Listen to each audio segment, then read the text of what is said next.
बार बार बोल रहे थे, असेंबली में चर्चा हो रहे थे, ओल्ड सिटी में पूरा बिजली चोरी करते रहते।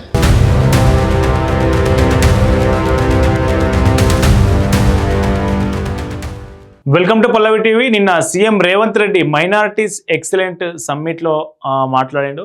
సో మైనారిటీ ఎక్సలెంట్ సమ్మిట్ ఇక్కడ మనకు బంజారా హిల్స్లో ఉన్నటువంటి ఆదివాసీ భవన్ ఏదైతే ఉందో అందులో నిర్వహించారు. ఆ సమావేశానికి హాజరై మాట్లాడాడు. సో ఆ సమావేశంలో ఏం మాట్లాడాడో ఒకసారి చూద్దాం. आज देखो हर चीज में शादी मुबारक, कल्याण लक्ष्मी, इंदिरा इल्लू, 200 यूनिट बिजली, बार बार बोल रहे थे, असेंबली में चर्चा हो रही थी, ओल्ड सिटी में पूरा बिजली चोरी करते रहते, माइनॉरिटी लोग बिजली का बिल पे नहीं करते। आज मैं हिम्मत से बोलना चाहता हूँ, 200 यूनिट बिजली जो मुफ्त में सरकार दे रहा है, सबसे ज्यादा हमारे माइनॉरिटी भाई बहनों के लिए भला हुआ, अच्छा हुआ। సో చూసారు కదా ఏమంటున్నాడు సీఎం రేవంత్ రెడ్డి అంటే, అసెంబ్లీలో చర్చ జరుగుతూ ఉంటుంది, ఓల్డ్ సిటీలో ఎక్కువ విద్యుత్ చోరీ జరుగుతూ ఉంటుంది, సో మైనారిటీలు ఎవరు కరెంట్ బిల్లులు కట్టరు అనేది అసెంబ్లీలో చర్చ జరుగుతుంది కదా, మేము తెచ్చిన 200 యూనిట్ల వల్ల వాళ్ళకే ఎక్కువ మేలు జరిగిందని చెప్తా ఉన్నారు. సో 200 యూనిట్ల వల్ల అంటే వాళ్ళు చోరీ చేస్తున్నారు కాబట్టి వాళ్ళ కోసం 200 యూనిట్లు తెచ్చిందా ప్రభుత్వం, ఇక్కడ క్లారిటీ మిస్ అయింది. సీఎం రేవంత్ రెడ్డి ఆ విషయం కూడా కొంచెం క్లారిటీతో చెప్తే బాగుండేదేమో. ఇంకా సో 200 యూనిట్లు తెచ్చింది ఎవరి కోసం అనేది ఇప్పుడు సీఎం చెప్తున్న కామెంట్స్ని బట్టి మనం అర్థం చేసుకోవచ్చు.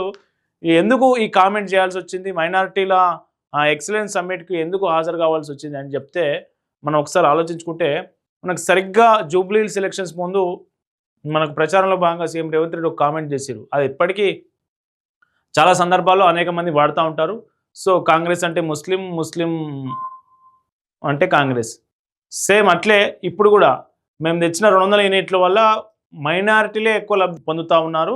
గతంలో వాళ్ళు బిల్లులు కట్టరని, వాళ్ళు చోరీ చేస్తారు కరెంట్ అనేది ఆరోపణలు ఉండే, ఇప్పుడు మేము తెచ్చిన 200 యూనిట్ల వల్ల వాళ్ళకే ఎక్కువ లబ్ధి జరుగుతుంది అంటే పరోక్షంగా వాళ్ళు చోరీ చేస్తున్నది వీళ్ళే అని ఒక రాష్ట్ర సీఎంఏ నిర్ధారించినట్లయింది కదా. సో నిజంగా చోరీ జరుగుతుందా, రిపోర్ట్స్ ఏం చెప్తా ఉన్నాయి. సో ఓల్డ్ సిటీలో కరెంట్ చోరీ ఎంత జరుగుతూ ఉంది ఒక్కసారి చూద్దాం ఈ వీడియోలో. సో ఇది మన హైదరాబాద్ మ్యాపు, ఇది ఈస్ట్ జోను, ఇది వెస్ట్ జోను, అది నార్త్ జోను, ఇది సౌత్ జోను, ఇది సెంట్రల్ జోను. మనం చెప్పుకునే ఓల్డ్ సిటీ మొత్తం సౌత్ జోన్లో ఉంది. సౌత్ జోన్లో 3 కీలకమైనటువంటి డివిజన్లు ఉన్నాయి. సో అది చార్మినార్ డివిజన్, అట్లాగే అస్మాన్ గఢ్, ఇంకోటి బేగం బజార్. ఈ 3 డివిజన్ల పరిధిలోనే ఎక్కువ విద్యుత్ చోరీ జరుగుతూ ఉంది. సో ఈ 3 డివిజన్ల వల్ల సగటున ఏడాదిలో దాదాపు 511 కోట్ల రూపాయల నష్టం జరుగుతూ ఉంది. ఒక యూనిట్ విద్యుత్కు 7 రూపాయలు ఖర్చు చేసుకున్నా కానీ దాదాపు 20 లక్షల యూనిట్ల విద్యుత్ చోరీ జరుగుతూ ఉంది అనేది రిపోర్ట్ చెప్తా ఉన్నాయి. అది నేను చెప్తున్న విషయం కాదు. డెక్కన్ క్రానికల్ 2003లో ఒక ఆర్టికల్ రాసింది చూడండి. 20 lakhs units of power disappear into thin air per day in a old city. So annual loss to power utilities pegged at RS 511 crore rupees.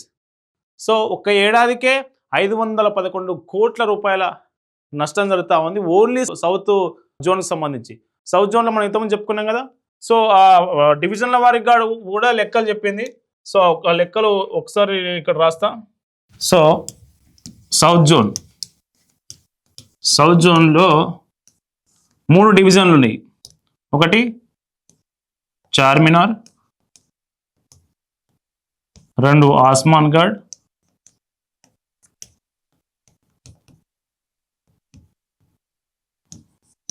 3 Begum Bazar.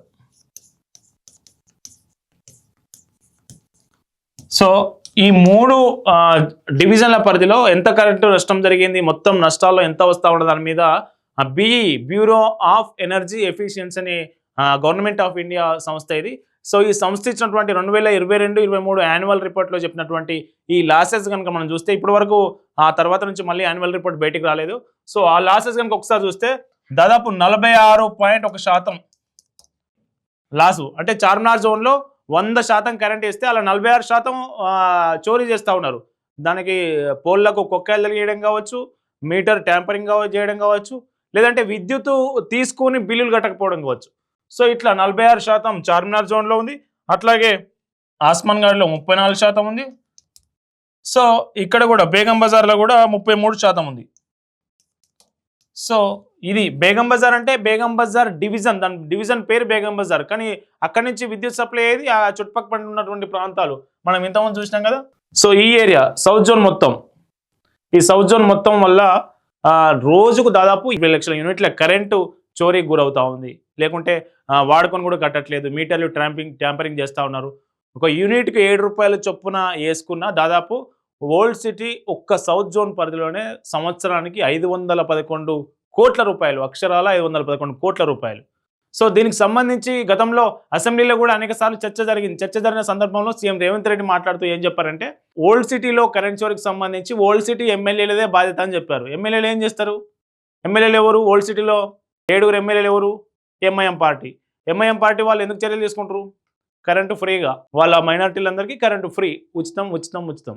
So ఇక్కడ కీలకమైన ఇంకొక విషయం ఏంటంటే, విద్యుత్ బిల్లులు వసూలు చేయడం రాష్ట్ర ప్రభుత్వంతో కావట్లేదు, ఆ డిస్కమ్ ఏదైతే డిస్ట్రిబ్యూషన్ కంపెనీ ఉంటుంది కదా, ఎస్పీడీసీఎల్, సో ఆ ఎస్పీడీసీఎల్ అధికారుల వల్ల కూడా కావట్లేదు. ఎందుకు కావట్లేదు అంటే, బిల్లులు వసూలు చేయడానికి వెళ్తున్న అధికారుల మీద దాడులు చేస్తారు వాళ్ళు. ఇప్పుడు నువ్వు విద్యుత్ బిల్లు కట్టట్లేదు, నీ మీటర్ కట్ చేస్తా అంటే వాడు కత్తి తీసుకొని ముందుకు వస్తాడు.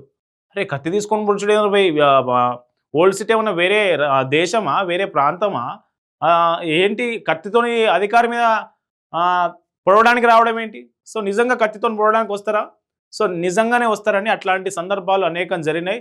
ఇది నేను చెప్తున్న మాటలు కాదు, ఆల్రెడీ అనేక పేపర్లో న్యూస్లలో వచ్చిన మాట. ఒక్కసారి మీరు చూడండి. సో ఇది నమస్తే తెలంగాణ రాసింది, నేను రాసింది కాదు. కరెంట్ కట్ చేశారని విద్యుత్ సిబ్బందిపై కత్తితో దాడికి యత్నం. కరెంట్ బిల్లు కట్టనందుకు ఓ ఇంటికి విద్యుత్ సరఫరా నిలిపివేశారు అధికారులు. దీంతో ఆ ఇంటి యజమాని విద్యుత్ శాఖ సిబ్బందిపై కత్తితో దాడి చేసి ప్రయత్నించాడు. ఈ ఘటన హైదరాబాద్లో పాత బస్తీలో చోటు చేసుకుంది. చూసారు కదా, బిల్లు కట్టమని పోతే కత్తితో దాడి. ఇక వాళ్ళ దగ్గరికి అధికారులు ఎవరు పోతారు? కరెంటు బిల్లులు వసూలు ఎవరు పోతారు? కరెంటు బిల్లు మీటర్ రీడింగ్ కొట్టడానికి కూడా ఎవరు పోని పరిస్థితి. ఇప్పటికీ అట్లాంటి పరిస్థితి ఉన్నట్టు మనకు స్పష్టంగా అర్థమవుతోంది.